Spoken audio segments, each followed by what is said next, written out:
Ассалому алейкум азизинде, саломат хонавод салом бошед. Як савол аст ки барои фарзанддор шудан ба ман чӣ кунед? Тавсия диҳед. Аз худованд фақат талаб кунед, аз бандааш не.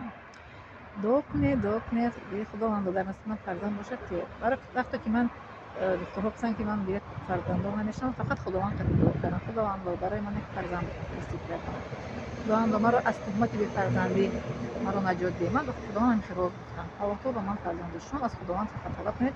Аллоҳ таоло барои шумо фарзанд медиҳад. Хоб, иншоаллоҳ. Ана инҷо ба он инсонҳое ки мисол ки мабодо ки дар ҳаёташон агар таҷовуз шуданд, ягон шинохту хештабон, бояд ки шумо ин гуна дастгирӣ кунед. Бояд мисли ман рӯҳан дастгирӣ кунед. Хештабон, наздикон масхара накунед, нахандед. Нагӯед ки ана туи хешиди турешка ба шавҳар намегирад, ту чӣ кор мекунӣ? Вай сиёҳбахт мешӣ, бадбахт мешӣ. Накунед ин хеле. Накунед. ҳеҷ гоҳ дастгирӣ кунед, дилтиӣ кунед, гӯё ки иншоаллоҳ ин имтиҳони худованд аст, шуд гузашт, иншоаллоҳ ту хушбахт мешавӣ, шавҳар мекунӣ. Ина ман шавҳар кардам, фарзанддор шудам. Ҳеҷ кас маро мисол ки аз Тоҷикистон пеш накард, ки барои ки таҷовуз шуда. Ҳеҷ маро баръакс хондам, бо обрӯ шудам. Ина ту ҳозир мисоли шумо маро қадрдонӣ мекунед. Барои чӣ? Барои ки илму ҳунар гирифтам, модар шудам, ватанамро хидмат кардам, дар назди шогирдонам, мисол дар назди ҳамватанонам бо обрӯ ҳастам. Ҳамин аст. Барои ҳамин дастгирӣ кунед, дилтиӣ кунед, гӯё ки ҳеҷ гап не. ин як имтиҳони худованд буд, дар тақдиратон будааст, аз тақдир роҳи гурез нест. Дилтиӣ кунед.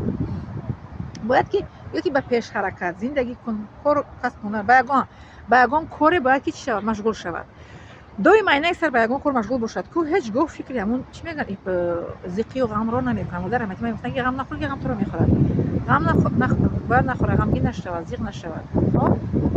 барои ҳамин доимо бояд ки дилтиӣ кунем, меҳрубонӣ кунем ки ҳамун инсон чӣ шавад? дилшикаста нашавад. бале, ин. хоб, аз инсонҳои негатив дур бояд бошад. ҳазорон километр. Негатив ки аст? Негатив кас мегӯяд ки ман шумо гуфтам ки худованд мар аз ин одамон дур ки маро дар хели афкар партофт. аз ан одамое ки шумо чӣ мегӯяд? Бечорак ва акати хеле шид, вай ту таҷовуз кардам, вай хеле кар. аз ҳамин инсонҳо ту вай надорӣ, вай ту гушнаи ташнаи, ту ҷои кор надорӣ, маошат кам аст. аз ҳамин гуна инсонҳои негатив бояд худатон дур кунед. бо ин гуна инсонҳо тамоман дӯстӣ накунед, додагӣ накунед, салом алейкатон накунед.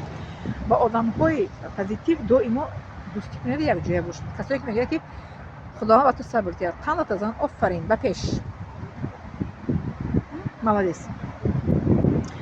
و از پی آرزوهایشان باید شود. از پی آرزوها باید رفت. آرزو. نگو زندگی به آرزو شید، نگو زندگی رو آرزو شید. فقط به پیش به حرکت، زندگی به پیش به حرکت، یعنی که علم هنر آموختن. بله. وقتی که من میخواستم که به خارج سفر کنم، برادرم گفتن که اونجا جای گرم است، سفر کردن نمیتونی. من گفتم که میرم. وقتی که چه اومدم تعطیل زمستون، برادرم گفتن دیگه نمیره. گفتم نمیرم. چرا؟ مرا در چیز ایرپورت فرودگاه چیز مسکو وقتی که گوسلنده برادرم با همسرش گفتن که تو میری تو رو اونجا چی میمون چیو کراکودیل و میمونو پیشواز میگیرن. من گفتم خب آناکوندا مرا پیشواز گیره، من میرم.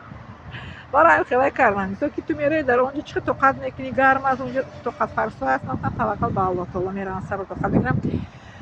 رفتم، صبر کردم، طاقت کردم، دیپلم رو گرفتم، با سر بالام به وطن برگشتم. حتی هم سودانی میگفتن که در دانشگاه گفت که به شما 2 تا دیپلم دیدن. یک تا دیپلمی چی میگن؟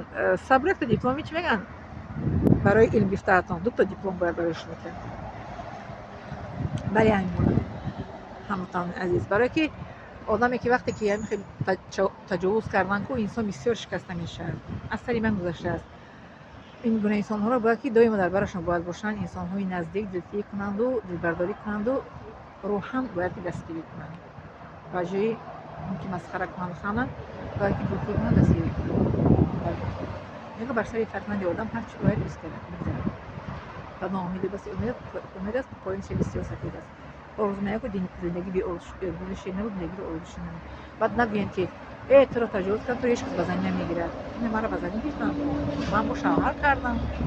توی تماشا قطعی من شوهر کردم. بعد این فرق این گپ در سر آن است که دختر رو که تجاوز کردن، خود دختر با اختیار خودش رفته تا که مردک خودش پرتفته است. این امر تقدیر است، با خود خدای کار شد. با خود خدا باید شوهر کنه توی تماشا عروس باید شود. بله، من خودم تشکیل کردم توی رو. من تشکیل کردم، دامادم گفتن که توی میکنم من. بله، توی کردم. شوهر کردم، خداگذار شدم الحمدلله. بله. در عربستان دختر چند مرتبه که شوهر کنه توی میزنن، فقط لباسش فرق میکنه. لباس یک شوهر کردگیش از دویم و سوم مرتبه شوهر کردن چند مرتبه که شوهر کنه توی میزنن. عروس کرده داماد با لباس دامادی اومده دختر رو گرفته به خانه‌اش میبره. من همین در عربستان که خونده بودم در افریقا توی کردم، شوهر کردم، مادر شدم. الحمدلله میادرم شدم.